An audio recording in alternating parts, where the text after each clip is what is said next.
Letters to a Starseed, the first of a series, written and read by Robert Jirava, August 2026.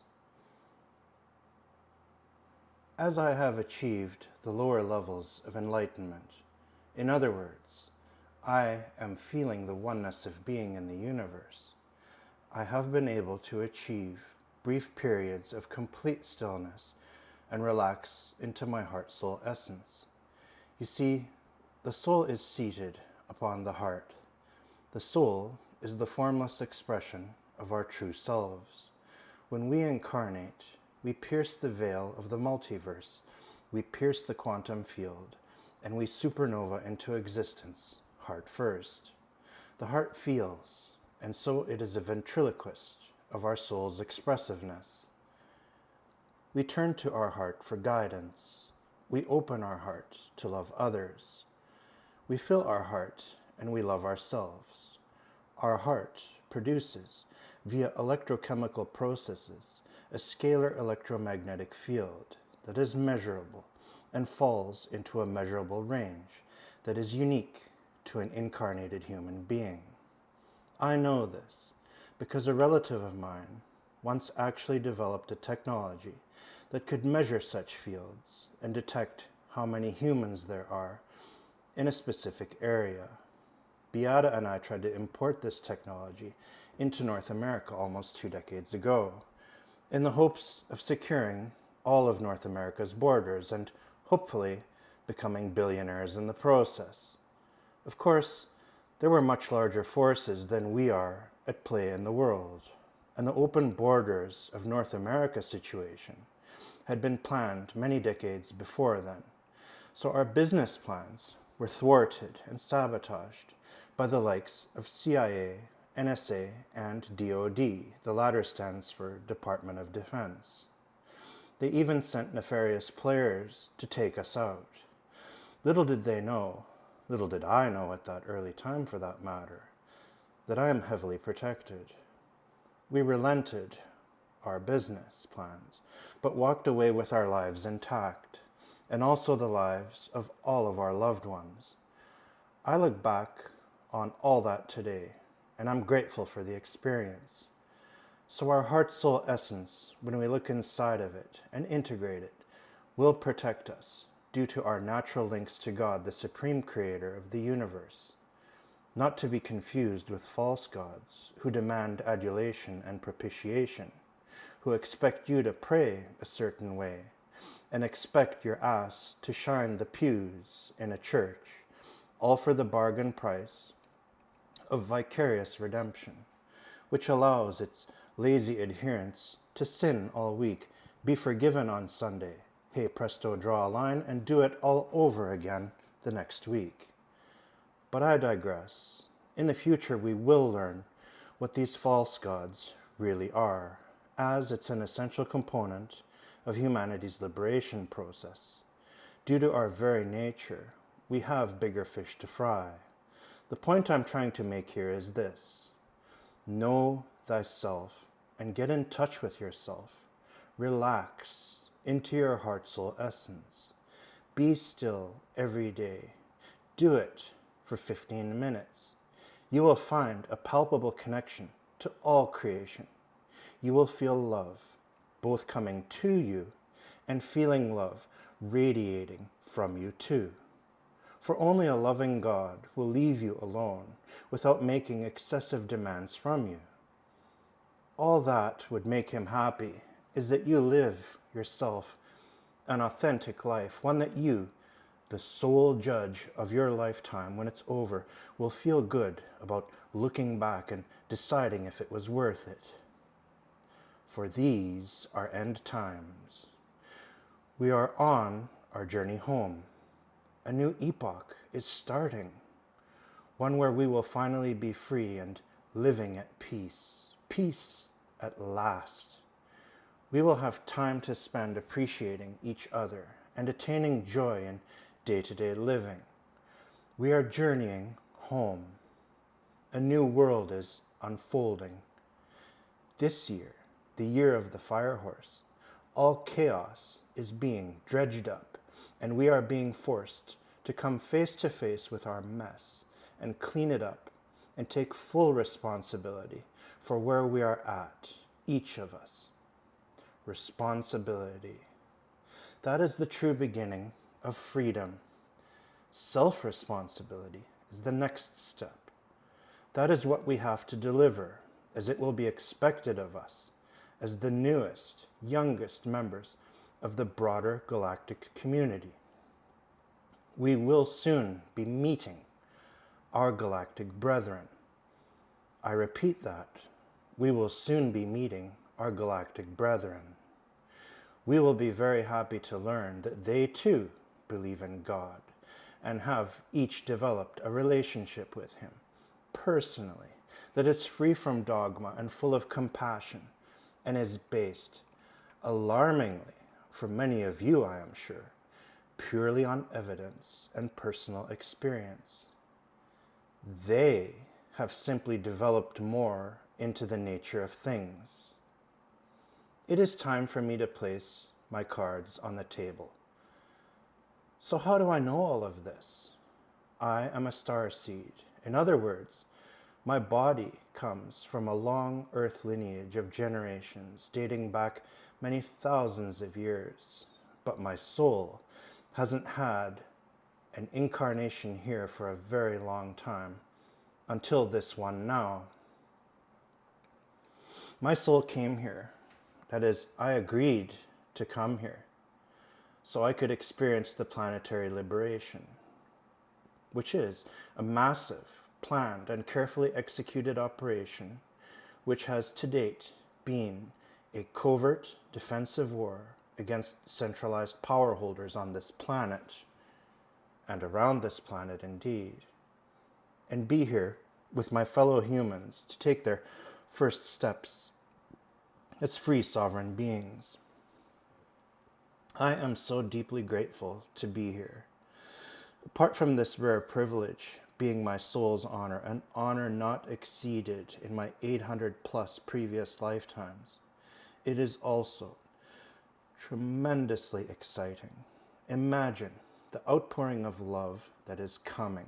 Imagine all the pain and trauma and suffering falling away from us. Imagine the mass jettisoning of all the karma that people have racked up in bushels, because so many will learn the intended lessons the universe exacted on them, and either now do or soon will have sufficient wisdom developed and processed to let it all go. I am a Pleiadian starseed. My people have interacted with yours, that is, with ours, because I am one of you, after all, since time immemorial. Jesus Christ was one of our Pleiadian emissaries. We were with Washington when he crossed the Delaware. We whispered into the ear of John Adams as he came to his vertiginous audience with King George, where statehood was asserted, and we witnessed the birth of the universe's first republic, which came as a manifestation coming from brave, free people who wished to create a lasting home away from all tyranny and oppression. The creation of a new state, relatively speaking, where the sovereignty of the individual is not merely espoused, it is protected, it is guaranteed lawfully, and it was born in a time when laws were upheld or struck down for moral reasons. Indeed, the whole universe watched this with bated breath. For up till the 1770s, that year, more like the year 1470, thanks to the Roman Church who meddled in the timelines to obfuscate the endings of the lines of the ancient kings. By that I mean the incursions of the Caesars into Europe, all the bloody battles that took place, who were often themselves beneficiaries of Pleiadian-born wisdoms and histories, were wiped out and diluted as ascertainable events, thanks to the addition of the 300 extra years. Up till the 1770s, the rule out there was toe the line or you will be gone. This was the way power broking happened in the universe until the United States were created. Note that I'm not saying USA. I'm saying it by its original valid name, United States. The universe was both militaristic and hierarchical in the way people organized themselves. Even Jordan Peterson observed, quite wryly, that lobsters form hierarchies, a pretty witty observation of natural universal order that trickled down even to crustaceans that are but a tiny component of life on the planet as we know it. Life that was seeded here, and mostly did not originate here. A big part of this struggle to retake our planet has been against centralized power, and the lies that have been told to people in order to maintain centralized power have been extensive, breathtaking, and spectacular. One of the biggest liars in recent history is the biggest wolf that masqueraded for 2 millennia as the greatest sheep. All of it is lies, as told by the Roman Catholic Church, who are nothing but the transfiguration of the lines, the ancient lines of the Caesars. Rome did not fall. It will be a shock for all of us when these truths finally emerge, for it is all connected to everything else. I am no fan of religion, but I maintain a distant respect for it. To impose morality systems that would have people swallow their moral code in tabular form. And thus masses, using religion, could be steered in the right general direction without telling them too much. Relaxing into heart-soul essence often sparks creativity in a person. We feel huge creative urges.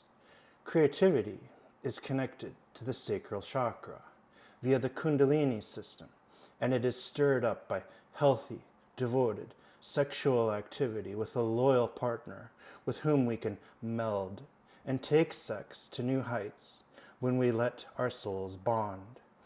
We feel each other in the etheric sense.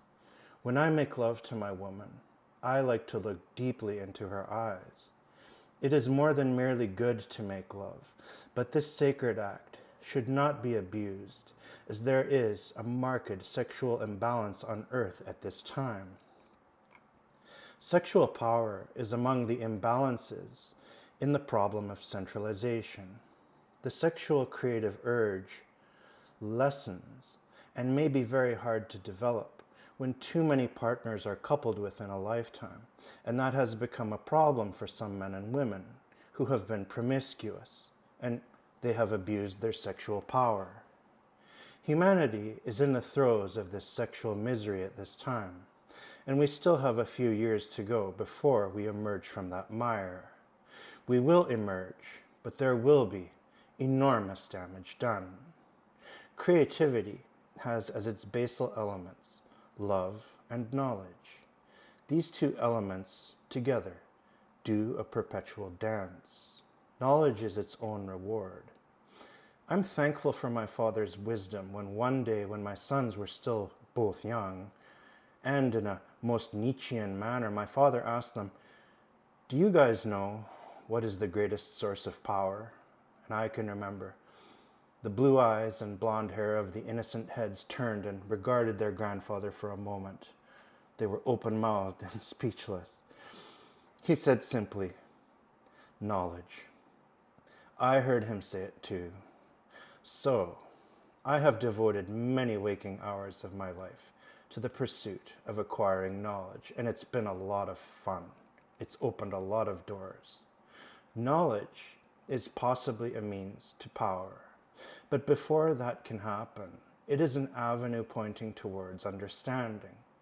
Following understanding, there is knowing, and after knowing, there is peace. Do not be ashamed of wanting to understand, knowing instinctively, and being aware of the power you seek. For in true power, there follows true sovereignty and command of your universe. Don't forget the love bit, as Christopher Hitchens lovingly reminded us publicly prior to his death. That was at an event with Richard Dawkins if you ever want to look it up. We all have our own heroes, our own style. But a notable paradigm shift for you will be to discover that God is not the sole creator of the universe. Far from it. We humans, as universal fractal avatars, co-create with him and do so in a fully participating capacity. We are, each of us, individual expressions of him. Indeed, the reciprocal is also the case. We always were, and we always shall be. Death is just a transition to a different consciousness, as that conceited and annoying man with a 200 IQ croaked recently to Michael Knowles, who was interviewing him. You will persist. I'm a human just like you, but my soul isn't from here. Why did I come then? I will explain that to you later, because this is a series. If you would be patient enough to follow me, but as a seasoned traveler, I am here to stabilize the human consciousness field. We are helping it resonate into a higher steady state, a kind of energetic web of love. One lady I know calls it the matrix of love. That's Michelle Fielding, by the way, my friend. I eschew that term, for I have elected to leave the matrix behind. I was selected for the mission here, not because I did anything special in this lifetime, rather because of what I did in my past life. Thus far, my duty has been relatively easy. Just be. Later, it will get more challenging, but it will still be a joy to discharge my duties to the collective, and it will be fun. Please understand, it will get a lot better for all of us soon. We're about to have permanent peace. Recall Dr. Stephen Greer's levels of civilizational advancement. You don't get to climb that ladder until you first have set your planet up for lasting, permanent peace. And to that end, the military was the only way. But the very best part of all this is when we learn what is our true nature as human beings and how special we really are in the universe. More about that later, I promise.